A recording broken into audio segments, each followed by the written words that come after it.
Hello friends, welcome to for आपका स्टडी। साथियों, जैसा कि जानते हैं कि हम लोग अल्टरनेट डे में एक ये 10 से 12 क्वेश्चन का सेट लाते हैं, यानी 10 से 12 क्वेश्चन का इंपॉर्टेंट क्वेश्चन जो हम लोग कराते हैं। तो यह सैटरडे को मैं किसी कारणवश नहीं डाल पाया था, उसके लिए सॉरी। और आगे आज से फिर से यह अल्टरनेट डे में कंटिन्यू रहेगा। तो चलिए आज का फर्स्ट क्वेश्चन स्टार्ट करते हैं। आज का फर्स्ट क्वेश्चन है, किस प्रकार के प्रजनन में अधिक विविधता उत्पन्न होती है? क्या है? किस प्रकार के प्रजनन में अधिक विविधता उत्पन्न होती है? ऑप्शन ए है बाइनरी विखंडन, ऑप्शन बी है अलैंगिक प्रजनन, और ऑप्शन सी है बहुविखंडन, और ऑप्शन डी है लैंगिक प्रजनन। साथियों, जैसा कि हम लोग जानते, पहले इसका आंसर देखते हैं, उसके बाद फिर इसका डिटेल, यानी हर एक क्वेश्चन में आपको 3 से 4 डिटेल एक्स्ट्रा क्वेश्चन मिलेगा, जो कि यह 10 से 12 क्वेश्चन अप्रॉक्स 50 क्वेश्चन के बराबर आपको कार्य करेगा। ठीक है। और अगर साथियों मैं ये बता दूं कि अगर इस टाइप से अगर आपको वीडियो देखना है तो मेरे चैनल के प्लेलिस्ट में जाके देख सकते हैं, या डिस्क्रिप्शन बॉक्स में मैं एक लिंक दे दूंगा पीछे प्रीवियस वीडियो का, आप वहां से भी जाके देख सकते हैं। तो साथियों, इसका आंसर क्या हो जाएगा? इसका आंसर होगा लैंगिक प्रजनन, यानी ऑप्शन इसका डी 1 का आंसर हो जाएगा। ऑप्शन डी करेक्ट है। ठीक है। किस प्रकार के प्रजनन में अधिक विविधता उत्पन्न होती है? तो वह है लैंगिक प्रजनन। अब देखिए साथियों, लैंगिक प्रजनन में जैसे कि कुछ एक्स्ट्रा इसमें क्या है कि यह जो है जीवाणुओं में ना तो युग्मक का निर्माण होता है, यानी लैंगिक प्रजनन से इससे जीवाणुओं में ना तो युग्मक का निर्माण होता है और ना ही निषेचन होता है, यानी इसमें ना ही जीवाणुओं का और युग्मक का मतलब किसी का निर्माण नहीं होता, निषेचन नहीं होता है। अब देखिए, इसमें जो है साथियों केवल अनुवांशिक पदार्थों का आदान प्रदान होता है, यानी लैंगिक प्रजनन में केवल अनुवांशिक पदार्थों का आदान प्रदान होता है। ठीक है साथियों।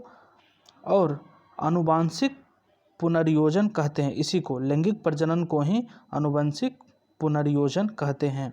ठीक है। तो ये 2-3 क्वेश्चन था, इसको ध्यान रखिए। अब चलते क्वेश्चन नंबर सेकेंड पे। क्वेश्चन नंबर सेकेंड है, पानी के द्वारा ऊपर की तरफ लगाया गया बल क्या कहलाता है? साथियों बहुत ही अच्छा क्वेश्चन है, और इसमें 2-3 टाइप से क्वेश्चन पूछा जाता है, मैं वो भी बताऊंगा।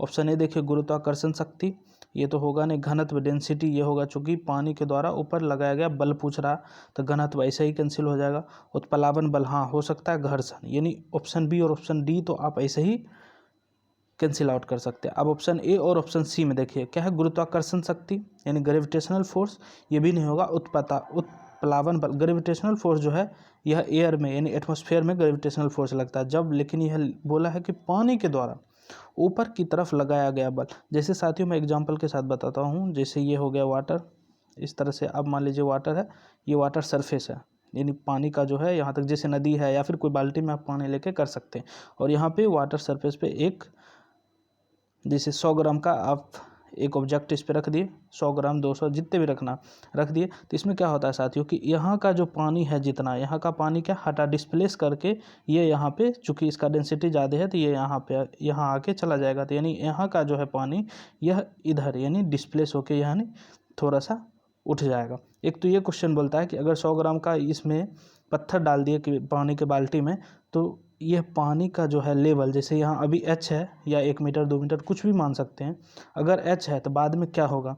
तो एक तो क्वेश्चन बन गया कि यह बाद में साइड वाला जो है इसका हाइट बढ़ जाएगा, एक क्वेश्चन ये हुआ। दूसरा फिर से अब बताते हैं, जैसा कि अभी बताया कि ये एग्जाम्पल है, मान लिया कि अभी ये पानी में चला आया। अब साथियों जैसे कि आप देखते हैं कि जो आप वजन किए हैं एयर में, यानी आप तराजू पे जैसे वजन किए हैं, मान लिए 5 kg है, उसको आप वाटर में देने के बाद क्या होता है, वो हल्का आपको वजन महसूस होगा, या फिर किसी भी ऑब्जेक्ट को आप जैसे वाटर में रखिएगा आपको हल्का महसूस होता है। दूसरा क्वेश्चन ये पूछता है कि अगर पानी में इस वस्तु को रखेंगे तो हल्का महसूस होगा या भारी, तो एक क्वेश्चन ये होगा कि हल्का महसूस होता है। अब देखिए साथियों, यहाँ का जो है ये जितना वॉल्यूम का ये है ऑब्जेक्ट, यहाँ से पानी डिस्प्लेस हुआ, और इसी के यानी इसके सेंटर पे एक फोर्स लगता है नीचे से, इसी कारण यह पानी हल्का, यह ऑब्जेक्ट यानी वस्तु हल्का प्रतीत होता है कि यह नीचे से इसके सेंटर पे एक फोर्स लगता है, जिसको बोला जाता है उत्प्लावन बल, यानी बॉइंट फोर्स बोला जाता है। क्या बोला जाता है अंग्रेजी में? इसको BUOYANT बुआंट फोर्स बोला जाता है, इसी को उत्प्लावन बल होता है। ठीक है, तो ये क्वेश्चन ये मतलब इम्पोर्टेंट है। अगर ये कंसेप्ट जो हम बताएं अगर समझ गए होंगे 100% ये 3-4 क्वेश्चन का आंसर आप जरूर दे पाएंगे और कभी नहीं भूलेंगे। ठीक है, यानी इसका सीधा सीधा मतलब ये है कि जो यह वस्तु जितना पानी को हटाया उसी पानी के द्वारा, यानी नीचे से, यानी जितना वजन का पानी एक तरह से हटाया उतना ही वजन का नीचे से एक फोर्स लगेगा। ठीक है, यानी वॉल्यूम मास बराबर क्या होता है, डेंसिटी इंटू वॉल्यूम, यानी घनत्व इंटू आयतन। तो ये मास, यानी मास यहाँ से निकाले उतना ही का नीचे इसके केंद्र पे बल लगेगा, उसी को बोलते हैं उत्प्लावन बल। अच्छा, ये पूछ सकता है कि उत्प्लावन बल किसके द्वारा दिया गया, यानी सर्वप्रथम अध्ययन किसके द्वारा किया गया, तो वो होता है साथियों आर्किमिडीज प्रिंसिपल के द्वारा यह अध्ययन किया जाता है उत्प्लावन बल को। ठीक है, इतने डिटेल मिल गए क्वेश्चन नंबर 2 में। अब चलते क्वेश्चन नंबर 3 में। क्वेश्चन नंबर 3 है अगर किसी चालक का प्रतिरोध आधा कर दिया जाए तो इसका इतना उसमें प्रभाव क्या है।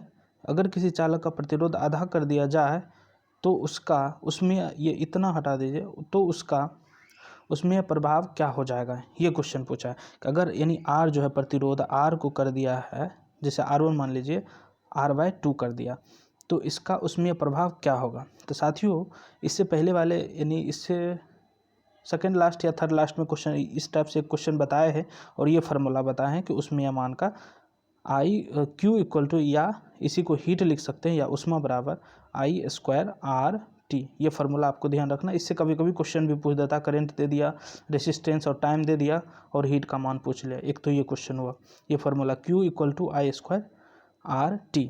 अब यहाँ बोला है कि R को आधा कर दिया जाए, यही क्वेश्चन में बोला, आप देख सकते हैं। तो R को आधा कर दिया जाए तो आप इसको ध्यान देखिए, I²RT ये है इसका ओरिजिनल फार्मूला। इसी को बोला है कि R जो है इसके प्लेस पर R/2 कर दिया जाए। तो अगर कुछ नहीं बोला तो इसको I यानी करंट को आपको कांस्टेंट लेना है, टाइम को आपको कांस्टेंट लेना है। तो Q इक्वल टू R/2 तो क्या है, यानी उष्मा का भी मान हो जाएगा आधा। तो इसका आंसर हो जाएगा ऑप्शन बी करेक्ट हो जाएगा। ठीक है, ये यानी ऑप्शन इसका बी करेक्ट हो जाएगा। ये फार्मूला सबसे अच्छा, ये सबसे इंपॉर्टेंट है, ये फार्मूला ध्यान रखिएगा। इसी में बोल देता कि करंट को हम आधा कर देंगे तो 1/4 हो जाता। अगर करंट को दुगुना कर देंगे तो 4 गुना हो जाएगा, और R को दुगुना करें तो 2 गुना, चूँकि I पे I² चल रहा है। ठीक है, तो इस तरह से ध्यान रखना। अब चलते क्वेश्चन नंबर 4 पे।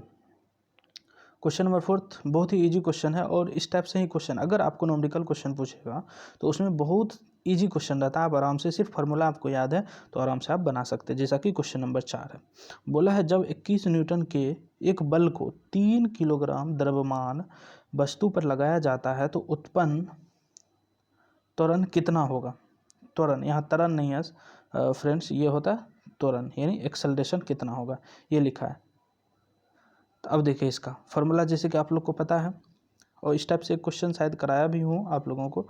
फोर्स बराबर मास इंटू एक्सेलरेशन होता है, यानी बल बराबर द्रव्यमान इंटू त्वरण। फोर्स दिया हुआ है 21 न्यूटन, मास यानी द्रव्यमान दे दिया है 3 किलोग्राम, और यही ये पूछ दिया। तो यहाँ से आप इजीली 3×21 यानी इजीली आप इसका आंसर 7 मीटर पर सेकेंड स्क्वायर निकाल सकते हैं। साथियों इसमें कभी कभी ये भी दे देता कि मीटर पर सेकेंड, मीटर इंटू सेकेंड, इस टाइप से ऑप्शन दे देता है। यानी यहाँ हर जगह 7 लिख के और लिख देता मीटर पर second, metre into second, metre पर सेकेंड क्यू, इस तरह से। यानी यूनिट का भी आपको ध्यान रखना है, ये न्यूटन में होता है, ये किलोग्राम में रहता है, ये मीटर पर सेकेंड स्क्वायर में रहता है। ठीक है, तो इसका आंसर हो जाएगा ऑप्शन सी। अब चलते क्वेश्चन नंबर 4 पे। क्वेश्चन नंबर 4 है, मानव मस्तिष्क में ध्वनि की अनुगूंज कितनी देर तक कायम रहता है। साथियों इंपॉर्टेंट, बहुत ही ज़बरदस्त क्वेश्चन है, बहुत इंपॉर्टेंट क्वेश्चन है। यानी इससे 3-4 क्वेश्चन तो इजीली बनेगा और अक्सर एग्जाम में पूछा ही जाता है। ठीक है, तो इसको बताते हैं साथियों। इससे पहले आप लोग इस वीडियो को शेयर कर दीजिए अपने साथियों के साथ या ग्रुप में, आप लोग शेयर नहीं कर पाते हैं शायद, तो ज़रूर शेयर किया करें, वीडियो को लाइक भी किया कीजिए और साथियों चैनल को सब्सक्राइब करके बेल बटन दबा दें, ताकि आपको या जब भी मैं वीडियो अपलोड करूं, यानी हर अल्टरनेट डे में तो मैं डालता ही हूं, लेकिन जब भी अपलोड कुछ भी नोटिफिकेशन अपडेट करूं तो आपके पास ज़रूर पहुँचे। इसके लिए बेल बटन दबा दिया कीजिए सब्सक्राइब करके। तो चलिए इस क्वेश्चन को समझते हैं। बहुत ही इंपॉर्टेंट क्वेश्चन है। बोला है मानव मस्तिष्क में ध्वनि की अनुगूंज कितनी देर तक कायम रहता है। ऑप्शन ए है 1 सेकेंड, ऑप्शन बी है 0.2 सेकेंड, ऑप्शन सी है 0.1 सेकेंड और ऑप्शन डी है 0.5 सेकेंड। तो साथियों सबसे पहले तो इसका आंसर जैसे कि बताते 0.1 सेकेंड, यानी 0.1 सेकेंड और कहीं कहीं लिखा रहता 1/10 सेकेंड, यानी इसका आंसर हो जाएगा 1/10 या 0.1 सेकेंड। ठीक है। अब जैसा कि आप लोग जानते हैं कि वायु का जो चाल होता है, यानी स्पीड जो होता है वह होता है नॉर्मल कंडीशन में 332 मीटर पर सेकेंड, यानी वेलोसिटी अगर देखा जाए तो 332 मीटर पर सेकेंड। सबसे पहला एक तो यही क्वेश्चन होता है कि वायु का जो है वह वेग कितना होता है नॉर्मल टेम्परेचर प्रेशर पे, तो वह होता है 332 बता सकते हैं अप्रॉक्स। ये थोड़ा थोड़ा वेरी करते रहता है, अगर इसी में बोल देता है कि 0 डिग्री सेंटीग्रेड पे, तो यही चेंज होते रहता है। तो अप्रॉक्स 332 मीटर पर सेकेंड। एक तो ये वेग ध्यान रखना। अब इसी वेग से आप यहाँ से डिस्टेंस निकाल सकते हैं, यानी दूरी बराबर क्या हो जाएगा, स्पीड इंटू समय। अब यहाँ से स्पीड इंटू समय कीजिए तो दूरी बराबर यानी डिस्टेंस बराबर स्पीड इंटू समय, तो 332/10 हो जाएगा। तो शून्य है तो नीचे एक पॉइंट आ जाएगा, तो 33.2 हो जाएगा, यानी 33.2। देखिए अब यहाँ से डिस्टेंस बराबर कितना आ गया, 33.2। अब एक कंसेप्ट में साथियों आपको बताया हूँ कि ये क्या बोलते हैं उसको, हाँ प्रतिध्वनि बताए हैं आपको। तो प्रतिध्वनि के लिए जो यानी कितना डिस्टेंस, मिनिमम डिस्टेंस प्रतिध्वनि के लिए कितना चाहिए था, आपको बताया है कि अप्रॉक्स 17 मीटर बताए थे। अप्रॉक्स 17 यानी 17 मीटर इधर से गया और इधर आया, इतना दूरी में जो आपको फिर से गया फिर से आया था, यानी इतना दूरी में आपको सुना, यानी मिनिमम डिस्टेंस आपको सुनने के लिए 17 मीटर की ज़रूरत होती है। तो ये देखिए 33.2 यानी गया आया, अगर इसको डिवाइड कीजिएगा 33.2 को तो यह 16.6 आएगा। तो हो गया ना साथियों, लगभग 17 के। तो इससे आपको ध्यान ये भी रह जाएगा कि मिनिमम डिस्टेंस यानी मिनिमम दूरी जो है सुनने के लिए आदमी को, प्रतिध्वनि सुनने के लिए, तो वो चाहिए 17 मीटर यानी 16.6 मीटर अप्रॉक्स। और ये ध्वनि की गुंज अनुगुंज जो है वही एक तरह से कंपन सुनने के लिए तो 0.1 यानी 1/10 सेकेंड की, ये 1/10 सेकेंड आपको जरूरी है वह साफ साफ सुनने के लिए। अगर इससे कम में कोई और ध्वनि आ जाता है तो आपको मिक्स होकर सुनाई देगा, यानी कम से कम 1/10 0.1 सेकेंड के बाद ही दूसरा ध्वनि आए तो फिर वो आपको क्लियरली सुनाई देगा। ये आपको ध्यान रखना है। अब चलते हैं क्वेश्चन नंबर, और ये स्पीड बराबर डिस्टेंस ये भी ध्यान रखना है, 2-3 मतलब इस टाइप से ध्यान ही रखना है अगर जो जितना मैं बताया हूँ, ताकि आपको पूरा किसी टाइप से भी अगर इसमें क्वेश्चन पूछे तो आराम से आप इसको बना सकते हैं। अब चलते क्वेश्चन नंबर अगला 6 पे। क्वेश्चन नंबर 6 है, पौधा का नर प्रजनन अंग है। क्या है, पौधा का नर प्रजनन अंग है। ऑप्शन है वर्तिका, ऑप्शन बी है वर्तिकाग्र, ऑप्शन सी है अंडाशय और ऑप्शन डी है पुंकेश्वर। तो साथियों इसका आंसर हो जाएगा, सबसे पहले इसका आंसर देखिए पुंकेश्वर इसका, यानी पौधा का नर प्रजनन अंग है वह जो है वह है पुंकेश्वर। ठीक है। अब साथियों इसमें जैसे पौधा का बात चला तो इसमें आपको ध्यान रखना है कि अगर पुष्प का, इसी में बोल देता है कि पुष्प के 4 भाग होते हैं। जो मुख्य भाग कौन कौन से होते हैं, तो वह होता है बाह्य, ध्यान रखिए अभी जो मैं बता रहा हूँ सुनिएगा, या फिर लिखते हैं तो लिख लीजिए। बाह्य दलपुंज, दलपुंज क्या है देखिए 1 नंबर बाह्य दलपुंज, इधर दलपुंज आ जाएगा, 2 में आ जाएगा दलपुंज और 3 में आ जाएगा पुमंग, पुमंग और 4 में आ जाएगा जायंग। क्या आ जाएगा, जायंग, यानी बाह्य दलपुंज, दलपुंज, पुमंग और जायंग। ये जो होता है ये 4 इंपॉर्टेंट भाग होता है पुष्प का, फूल का होता है। ठीक है।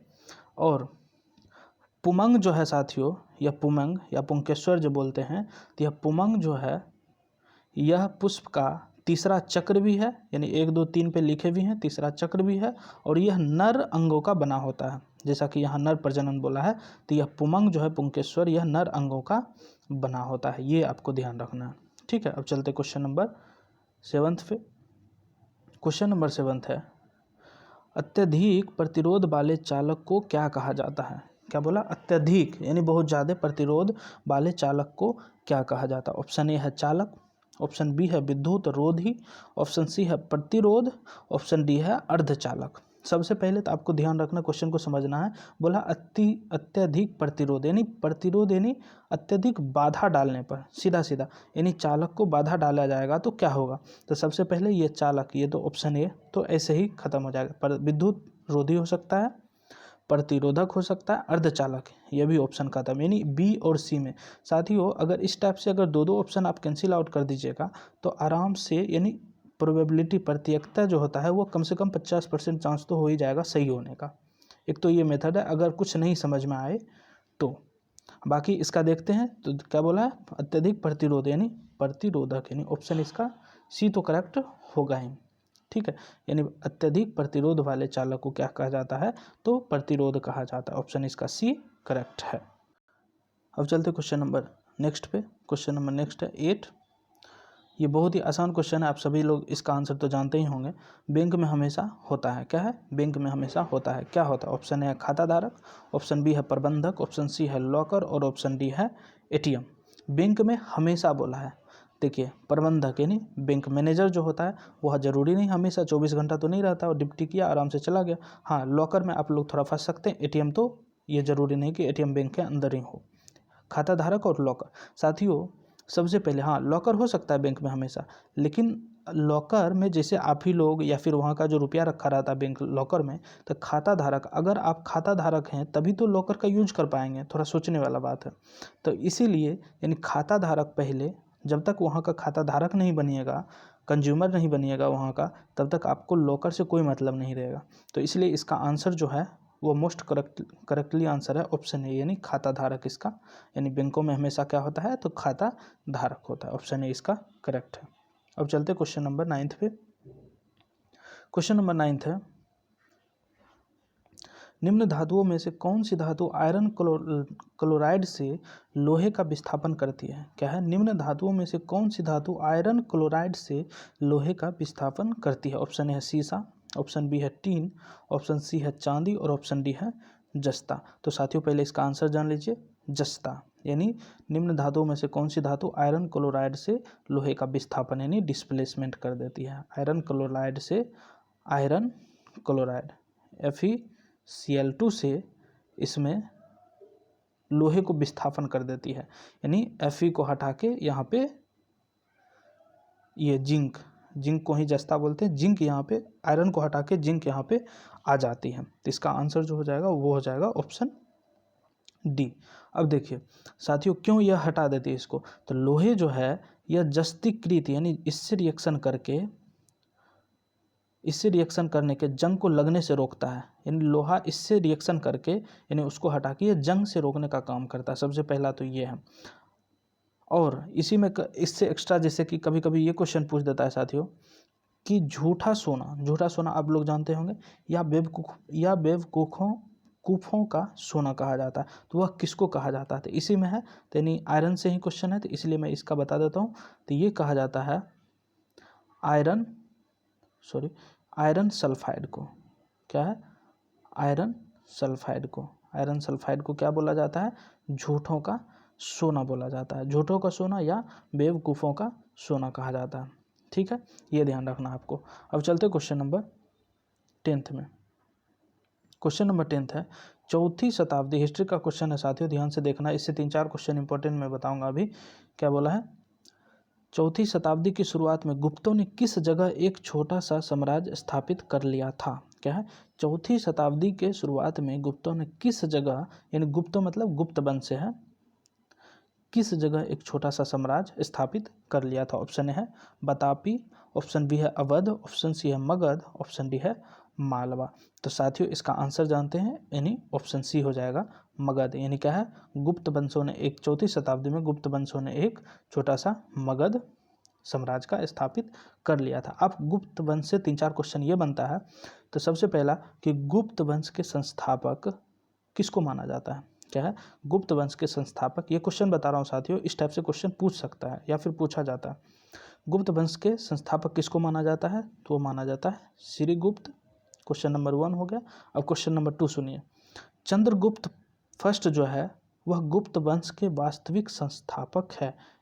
पहला है चंद्रगुप्त फर्स्ट। गुप्त वंश के वास्तविक संस्थापक पूछा जाए तो वो फर्स्ट हो जाएगा।